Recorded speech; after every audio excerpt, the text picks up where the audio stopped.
ಜನನಿ ಸುದ್ದಿವಾಹಿನಿ ವೀಕ್ಷಕರಿಗೆ ನಮಸ್ಕಾರ.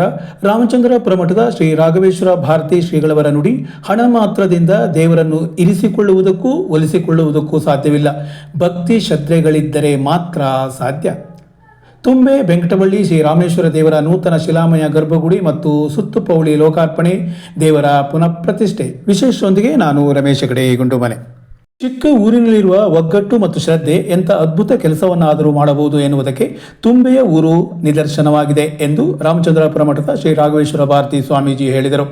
ತುಂಬೆ ಬೆಂಕಟವಳ್ಳಿಯ ಶ್ರೀ ರಾಮೇಶ್ವರ ಸೇವಾ ಪ್ರತಿಷ್ಠಾನದ ಆಶ್ರಯದಲ್ಲಿ ನಿರ್ಮಾಣಗೊಂಡ ಶ್ರೀ ರಾಮೇಶ್ವರ ದೇವಸ್ಥಾನದ ನೂತನ ಶಿಲಾಮಯ ಗರ್ಭಗುಡಿ ಮತ್ತು ಸುತ್ತುಪೌಳಿ ಲೋಕಾರ್ಪಣೆ, ದೇವರ ಪುನಃಪ್ರತಿಷ್ಠೆ ಕಾರ್ಯಕ್ರಮದಲ್ಲಿ ಸಾನ್ನಿಧ್ಯ ವಹಿಸಿ ನಂತರ ನಡೆದ ಧರ್ಮಸಭೆಯಲ್ಲಿ ಅವರು ಆಶೀರ್ವಚನ ನೀಡಿದರು.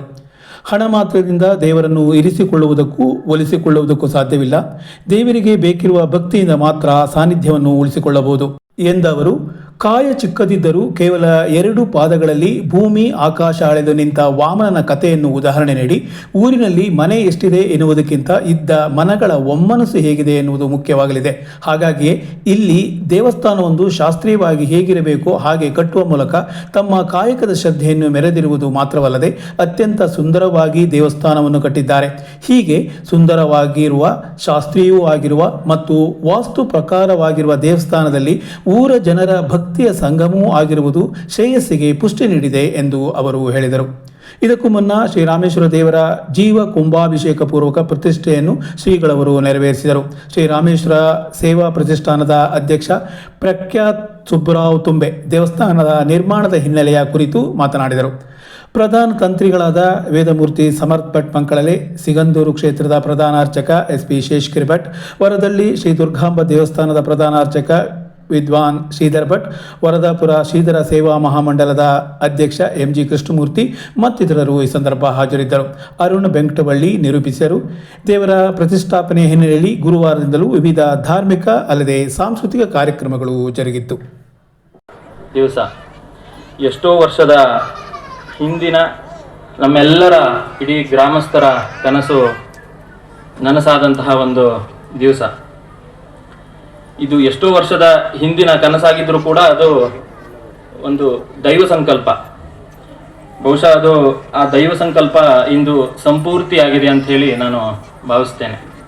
ಸುತ್ತಮುತ್ತ ಎಲ್ಲರಿಗೂ ಹರಿಯಲಿ ಎಂಬುದಾಗಿ ಮೊದಲಾಗಿ ಆಶೀರ್ವಾದ ಮಾಡ್ತಾ ಇದ್ದೇವೆ. ಕಾಯ ಚಿಕ್ಕದಾದ ಮಾತ್ರಕ್ಕೆ ಕಾರ್ಯ ಚಿಕ್ಕದಾಗಬೇಕು ಅಂತೇನಿಲ್ಲ. ನಾವು ವಾಮನ ಚರಿತ್ರೆಯನ್ನ ಅವಲೋಕನ ಮಾಡಿದರೆ ಕಾರ್ಯ ಚಿಕ್ಕದು, ಮೂರ್ತಿ ಚಿಕ್ಕದು, ಆದರೆ ಕಾರ್ಯ ಚಿಕ್ಕದಲ್ಲ. ಎಷ್ಟು ದೊಡ್ಡದು ಅಂದ್ರೆ ಆತ 3 ಲೋಕಗಳನ್ನು ಅಳೆದು ಬಿಡ್ತಾನೆ. 2 ಹೆಜ್ಜೆಯಲ್ಲಿ ಭೂಮಿ ಆಕಾಶಗಳನ್ನ ಅಳೆಯುವಷ್ಟು ದೊಡ್ಡ ಕಾರ್ಯ. ಅದು ಮೂರ್ತಿ ತುಂಬಾ ಚಿಕ್ಕದು. ಹೆಸರೇ ವಾಮನ ಕೇಳ್ತೇವೆ ನೋಡಿ. ಹಾಗೆ ಈಗ ಶಿವನ ಕುಮಾರಸ್ವಾಮಿ ಸ್ಕಂದ, ಅವನು ಇನ್ನು ಎಳೆಯ ಹುಡುಗನಾಗಿದ್ದಾಗಲೇ ದೈತ್ಯ ಸೈನ್ಯಗಳನ್ನ ಜಯಿಸಿದಂತೆ. ಇಂಥ ಅನೇಕ ಉದಾಹರಣೆಗಳನ್ನು ಕೇಳ್ತೇನೆ. ಕಾರ್ಯ ಚಿಕ್ಕದಾದ್ರೂ ಕೂಡ ಕಾರ್ಯ ಚಿಕ್ಕದಾಗಬೇಕು ಅಂತಿಲ್ಲ. ಈ ತುಂಬೆ ಊರಿನ ಬಗ್ಗೆ ಆ ಮಾತನ್ನ ಹೇಳ್ಬೇಕು ಅಂತ ಅನಿಸ್ತದೆ ನನಗೆ. ಚಿಕ್ಕ ಊರು, ತುಂಬೆ ಊರು ಬಹಳ ದೊಡ್ಡ ಊರಲ್ಲ, ಬಹಳ ಶ್ರೀಮಂತರ ಸಾಲು ಇರ್ತಕ್ಕಂಥ ಊರೇನಲ್ಲ. ಆದ್ರೆ ಊರು ಚಿಕ್ಕದಾದ್ರೂ ಕೂಡ ನೀವು ಮಾಡಿದ ಕಾರ್ಯ ಚಿಕ್ಕದಲ್ಲ, ನೀವು ಮಾಡಿದ ಕಾರ್ಯ ಬಹಳ ದೊಡ್ಡದು ಎಂಬುದನ್ನು ಮನಸ್ಸು ತುಂಬಿ ನಾವು ಹೇಳ್ತಾ ಇದ್ದೇವೆ. ಇದು ಕೇವಲ ಇಲ್ಲಿಂದ ಮೇಲೆ ಹೇಳ್ತಾ ಇರುವಂಥದ್ದಲ್ಲ, ಹೃದಯದ ಆಳದಿಂದ ಹೇಳ್ತಾ ಇದ್ದೇವೆ. ತುಂಬಾ ದೊಡ್ಡ ಕಾರ್ಯವನ್ನ ನೀವು ಮಾಡಿದ್ದೀರಿ. ಯಾವುದೇ ಒಂದು ದೇವಸ್ಥಾನ ಕಟ್ಟುವಂಥದ್ದು ಸಣ್ಣ ಕೆಲಸ ಅಲ್ಲ. ಒಂದು ಶಿವಾಲಯ ಕಟ್ಟುವಂಥದ್ದು ಯಾವ ಕಾರಣಕ್ಕೂ ಸಣ್ಣ ಕೆಲಸ ಅಲ್ಲ. ಶಿವಾಲಯವನ್ನ ಹೇಗೆ ಕಟ್ಟಬೇಕೋ ಹಾಗೆ ಕಟ್ಟುವಂಥದ್ದು, ಇದಕ್ಕೆ ಮಾತ್ರ ಭಾರಿ ಪುಣ್ಯವೇ ಬೇಕು. ನಾವು ಎಷ್ಟು ಕಡೆ ನೋಡ್ತೇವೆ, ತುಂಬಾ ಖರ್ಚು ಮಾಡಿರ್ತಾರೆ, ತುಂಬಾ ಖರ್ಚು ಮಾಡಿರ್ತಾರೆ. ಅಂದ್ರೆ ದೇವಸ್ಥಾನ ದೇವರಿಗೆ ಬೇಕಾದಾಗಿರೋದಿಲ್ಲ, ಮನುಷ್ಯರಿಗೆ ಬೇಕಾದಾಗಿರ್ಬೋದು, ಆದ್ರೆ ದೇವರಿಗೆ ಹೇಗೆ ಬೇಕೋ ಹಾಗಿರೋದಿಲ್ಲ. ದೇವರಿಗೆ ಬೇಕಾದಂತ ಇರಬೇಕು. ಯಾಕೆಂದ್ರೆ ದೇವರ ಶರೀರ, ಈಗ ನಮ್ಮೊಳಗೊಂದು ಜೀವ ಅಂತ ಇರ್ತದೆ, ಆಮೇಲೆ ಒಂದು ಶರೀರ ಅಂತ ಇರ್ತದೆ. ಅದು ಹೇಗೋ ಹಾಗೆ ದೇವರ ಮೂರ್ತಿ ಅಂದ್ರೆ ದೇವರ ಜೀವ ಇದ್ದಂತೆ, ದೇವರ ಚೈತನ್ಯ ಇದ್ದಂತೆ. ಈ ದೇವಸ್ಥಾನ ಎನ್ನುವಂಥದ್ದು ಗುಡಿ ಇದ್ದಂತೆ. ಹೇಗಿರ್ಬೇಕು ಹಾಗಿರ್ಬೇಕು. ಹಾಗಾಗಿ ಹಣ ಇದೆ ಅಂತ ನಾವು ಯಾವುದನ್ನು ತುಂಬಾ ದೊಡ್ಡದು ಮಾಡೋದು, ತುಂಬಾ ಸಣ್ಣದು ಮಾಡೋದಕ್ಕೆ ಅರ್ಥ ಇಲ್ಲ. ಎಷ್ಟು ಇರ್ಬೇಕು ಅಷ್ಟಿದ್ರೆ ತಾನೇ ಶರೀರ ಅಂತ ಕರೆಯುವಂಥದ್ದು. ಈ ಮೂಗು ಬಹಳ ಉದ್ದ ಇದ್ರೆ ಏನಾಗ್ತದೆ ಹೇಳಿ? ನಮ್ಮ ಕೈ ಎಷ್ಟು ಉದ್ದ ಇದೆಯೋ ಅಷ್ಟೇ ಉದ್ದ ಮೂಗು ಅಂದ್ರೆ ಅದು ಒಳ್ಳೆ ಗಣಪತಿ ಮಾತ್ರ ಚೆನ್ನಾಗಿ ಕಾಣ್ಬೋದು ಅಷ್ಟೇ ಹೊರತು ಬೇರೆ ಯಾರಿಗೂ ಚೆನ್ನಾಗಿ ಕಾಣ್ಲಿಕ್ಕೆ ಸಾಧ್ಯ ಇಲ್ಲ ಅಂತ. ಹಾಗಾಗಿ ಎಲ್ಲಕ್ಕೂ ಈ ಹೊಟ್ಟೆ ಇರುವಷ್ಟು ದೊಡ್ಡದು ತಲೆ ಇರಬೇಕು ಅಂತಿಲ್ಲ. ಕಾಲು ಇರ್ಬೇಕಾದ್ರೆ ಕಾಲು ಇರ್ಬೇಕು, ಕೈ ಇರ್ಬೇಕಾದ್ರೆ ಕೈ ಇರ್ಬೇಕು. ನಾನು ಭಿನ್ನವಾಗಿ ಮಾಡ್ತೇನೆ ಅಂತೇಳಿ ಕಾಲಿರುವಲ್ಲಿ ಕೈ, ಕೈ ಇರುವಲ್ಲಿ ಕಾಲು ಮಾಡಿದ್ರೆ ಅವನು ಯಾವ ಕೆಲಸವನ್ನೇ ಮಾಡೋದು ಸಾಧ್ಯ ಇಲ್ಲ ಮುಂದಕ್ಕೆ. ಹಾಗಾಗಿ ಹೇಗಿರ್ಬೇಕು ಹಾಗಿರ್ಬೇಕು, ಶಾಸ್ತ್ರ ಹೇಗೆ ಹೇಳಿದೆಯೋ ಹಾಗಿರ್ಬೇಕು. ಮೂರು ಸಂಗತಿಗಳನ್ನ ನಾವು ದೇವಸ್ಥಾನದ ಬಗ್ಗೆ ನಾವು ಹೇಳಲಿಕ್ಕೆ ಇಷ್ಟಪಡ್ತೇವೆ. ಒಂದು, ತುಂಬಾ ಸುಂದರವಾಗಿರುವಂಥ ದೇವಸ್ಥಾನ, ತುಂಬಾ ಸುಂದರವಾಗಿರುವಂಥ ದೇವಸ್ಥಾನ. ನಾವು ನೋಡಿದ ದೇವಸ್ಥಾನಗಳಲ್ಲಿ ಲೆಕ್ಕ ಇಲ್ಲ, ನಾವು ಲೆಕ್ಕ ಇಟ್ಟಿಲ್ಲ, ಅಷ್ಟು ಸುಂದರವಾದ ದೇವಸ್ಥಾನ ಇದು. ಅದು ಒಂದನೇದು. ಎರಡನೇದು, ಚಿಕ್ಕ ಚಿಕ್ಕ ವಿಷಯಗಳು ಕೂಡ ಗಮನ ಕೊಡಲಾಗಿದೆ.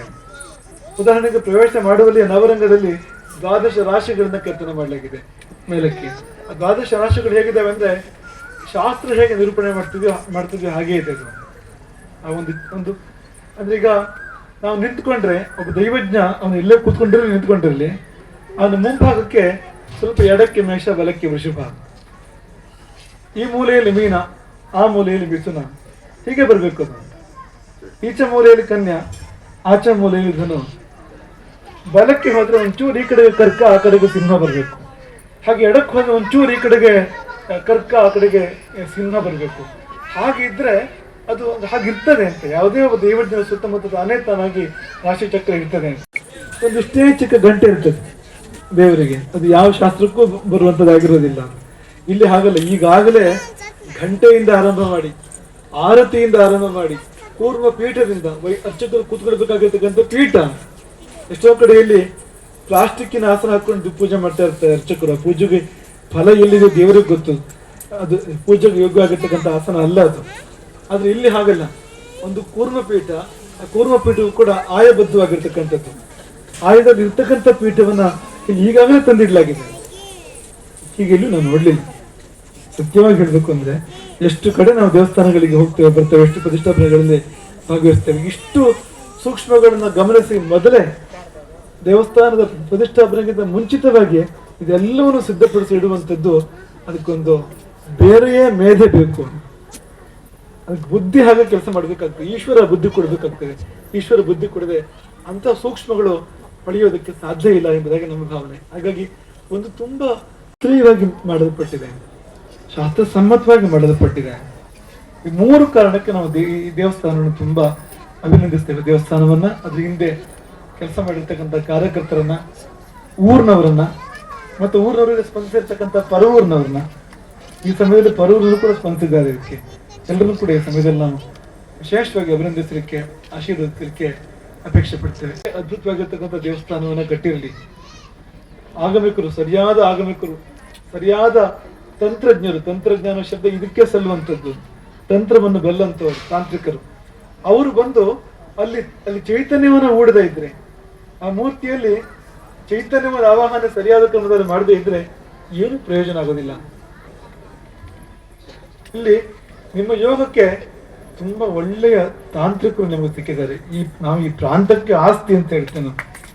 ಈ ಪರಿಸರಕ್ಕೆ, ಈ ಸಾಗರ ಪ್ರಾಂತ್ಯಕ್ಕೆ, ಸುತ್ತಮುತ್ತ ಈ ಪರಿಸರಕ್ಕೆ ಒಂದು ಆಸ್ತಿ ಇದ್ದಂತೆ. ಯಾಕೆಂದ್ರೆ ಈ 3-4 ಸಂಗತಿಗಳು ಬೇಕು. ಮತ್ತು ಒಂದು ಸರಿಯಾದ ಜ್ಞಾನ ಬೇಕು, ಮತ್ತೆ ಪ್ರತಿಯೊಂದು ನಿಷ್ಠೆಯಿಂದ ಸಣ್ಣ ಸಣ್ಣದನ್ನು ಬಿಡದ ಸರಿಯಾಗಿ ಮಾಡುವಂತ ಶ್ರದ್ಧೆ ಬೇಕು, ಸ್ವತಃ ಅನುಷ್ಠಾನ ಬೇಕು, ಸೌಮ್ಯ ಗುಣ ಬೇಕು, ಸಮಾಧಾನದ ಗುಣ ಬೇಕು.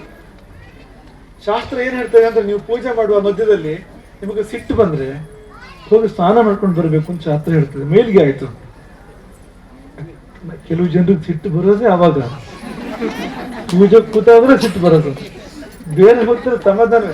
ಆದ್ರೆ ಪೂಜೆಗೆ ಸಂಧ್ಯಾ ವಂದನೆಗೆ ಕೂತ್ರೆ ಮೂಗಿನ ತುದಿರ ಸಿಟ್ಟು ಅಂತ ಲೆಕ್ಕ. ಸಿಟ್ಟು ಅನ್ನೋದು ರಜೋಗುಣ.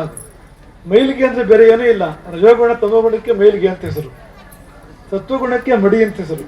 ನೀವು ಯಾವುದೇ ಧರ್ಮ ಕಾರ್ಯದ ಮಧ್ಯದಲ್ಲಿ ನಿಮಗೆ ಜೋರು ಸಿಟ್ಟು ಬಂತು ಅಂದ್ರೆ ಅದಕ್ಕೆ ಒಂದೇ ಪರಿಹಾರ, ಕೂಡ್ಲೆ ಹೋಗಿ ತಲೆ ಮೇಲೆ ನೀರು ಹಾಕೊಂಡು ಬಾ, ಪೂರ್ತಿ ಸ್ನಾನ ಮಾಡ್ಕೊಂಡು ಬಾ ಅಂತ ಶಾಸ್ತ್ರ ಹೇಳುವಂಥದ್ದು. ಆದ್ರೆ ನಾವು ಎಷ್ಟೋ ತಾಂತ್ರಿಕರನ್ನು ನೋಡ್ತೇವೆ, ಅಥವಾ ವೈದಿಕರನ್ನು ನೋಡ್ತೇವೆ, ಅಡುಗೆ ಭಟ್ರನ್ನು ನೋಡ್ತೇವೆ. ಅಡುಗೆ ಭಟ್ರು ಒಂದ್ ಕಡೆ ಬೆಂಕಿ ಉರಿತಾ ಇರ್ತದೆ, ಒಂದ್ ಕಡೆ ಅವರು ಉರಿತಿರ್ತಾರೆ. ಆಗಿರ್ತದೆ ಎಷ್ಟೋ ಸರ್ತಿ. ಅಂದ್ರೆ ಸಮಾಧಾನಗಳು ಸಿಗೋದು ಕಷ್ಟ ಅಂತ. ಆ ಜಾಗದಲ್ಲಿ. ವೈದಿಕರು ಕೂಡ ಹಾಗೆ, ಅವರಿಗೆ ಎಷ್ಟೋ ಬಾರಿ ಸಮಾಧಾನ ಕಡಿಮೆ ಇರ್ತದೆ. ಬೆಂಕಿ ಹತ್ರ ಇರ್ತಾರಲ್ಲ, ಸ್ವಲ್ಪ ಅವರು ಬೆಂಕಿ ಆಗಿಬಿಡ್ತಾರೆ, ಸಮಾಧಾನ ಕಡಿಮೆ ಇರ್ತದೆ. ಆ ಸಮಾಧಾನ ಕಡಿಮೆ ಆದ ಕೂಡಲೇ ಕರ್ಮದ ಫಲ ಕಡಿಮೆ ಆಗ್ತದೆ. ನಾವು ನಮ್ಮ ಚಿಕ್ಕ ವಯಸ್ಸಿನಲ್ಲಿ ಕೆಲವು ಹಳೆಯ ವೈದಿಕರು ನೋಡಿದ್ದೇವೆ, ಅವರಿಗೆ ಅಸಮಾಧಾನ ಅನ್ನೋದೇ ಇರಲಿಲ್ಲ. ನಮ್ಮ ಎಳೆ ವಯಸ್ಸಲ್ಲಿ ನಾವು ಕೀಡಿದೊಂಬೆ ನಾರಾಯಣ ಭಟ್ರು ಅನ್ನೋ ಒಬ್ಬರು ವೈದಿಕರನ್ನು ನಾವು ನೋಡಿದ್ದೇವೆ. ಇಲ್ಲ ಈಗ ಅವರೀಗ. ಆ ಕೀಡಿದೊಂಬೆ ನಾರಾಯಣ ಭಟ್ರಿಗೆ ಸಿಟ್ಟು ಬಂದಿದ್ದನ್ನು ಯಾರು ನೋಡ್ಲೇ ಇಲ್ಲ. ಇಡೀ ಅವ್ರ ಜೀವಮಾನದಲ್ಲಿ ಅವ್ರಿಗೆ ಸಿಟ್ಟು ಬಂದಿದ್ದು ಅಂತಲೇ ಇಲ್ಲ. ಅಷ್ಟು ಸಮಾಧಾನಿ. ಅಂಥವ್ರು ಮಾಡಿದ ಕರ್ಮಕ್ಕೆ ವಿಶೇಷ ಫಲ ಇದೆ, ಅಪಾರವಾದ ಫಲ ಇದೆ. ಈ ಸಮರ್ಥ ಮಾಡಿದ ಕರ್ಮಕ್ಕೂ ಕೂಡ ವಿಶೇಷವಾದ ಫಲ ಇದೆ, ಅಪಾರವಾದ ಫಲ ಇದೆ. ಯಾಕೆಂದ್ರೆ ಅಲ್ಲಿ ಅಸಂತುಷ್ಟಿ, ಅಸಮಾಧಾನ ಇಲ್ಲ ಇಲ್ಲ. ತಡ ಇತ್ತು ಅಂತ ಸಣ್ಣ ಮಾಡೋದು ಯಾವುದನ್ನು, ತಡ ಆಗದಿರುವಾಗ ಬೇಗ ಬರ್ತಾರೆ ಹೊರತು ತಡ ಇತ್ತು ಅಂತ ಯಾವುದನ್ನ ಬಿಟ್ಬಿಡೋದು, ಯಾವುದನ್ನ ಸಣ್ಣ ಮಾಡೋದು, ಈ ವಿಷಯ ಇಲ್ಲ. ಎಲ್ಲವೂ ಸಮಾಧಾನವಾಗಬೇಕು, ಎಲ್ಲವೂ ಸರಿಯಾಗಿ ಆಗ್ಬೇಕು. ಯಾವ ವಿಧಿಯನ್ನು ಕೂಡ ಬಿಡಬಾರ್ದು. ಯಾವುದು ಯಾರನ್ನ ಹೊರಗಡೆ ಜನರನ್ನ ಮೆಚ್ಚಿಸಲಿಕ್ಕೆ ಅಂತಲ್ಲ, ದೇವರನ್ನ ಮೆಚ್ಚಿಸಲಿಕ್ಕೆ. ಇಂಥ ತಾಂತ್ರಿಕರು ಸಿಗೋದು ಬಹಳ ಅಪರೂಪ, ಬಹಳ ಕಷ್ಟ ಎಂಬುದಾಗಿ ನಾವು ಭಾವಿಸ್ತೇವೆ. ಈ ಕಡೆಯಿಂದ ದೇವಸ್ಥಾನ ತುಂಬಾ ಚೆನ್ನಾಗಿದೆ, ಅದು ವಾಸ್ತು. ಮತ್ತೊಂದು ಕಡೆಯಿಂದ ತಂತ್ರವು ಕೂಡ ತುಂಬಾ ಚೆನ್ನಾಗಿದೆ, ಅದು ಆಗಮ.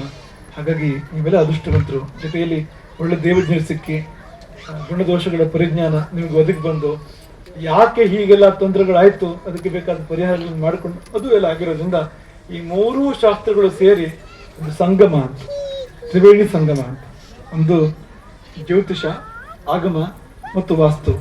ಪ್ರಖ್ಯಾತ ಹೇಳಿದ ಹಾಗೆ ಈ ಮೂರೂ ಶಾಸ್ತ್ರಗಳು ಸೇರಿದ ತ್ರಿವೇಣಿ ಸಂಗಮವೇ ಒಂದು ದೇವಸ್ಥಾನ ಅಂತ. ಆಮೇಲೆ ನಿಮ್ಮ ಭಕ್ತಿ ಸೇರ್ಬೇಕು, ಗುಪ್ತಗಾಮಿನಿ ಅದು ಭಕ್ತಿ ಸೇರ್ಬೇಕು.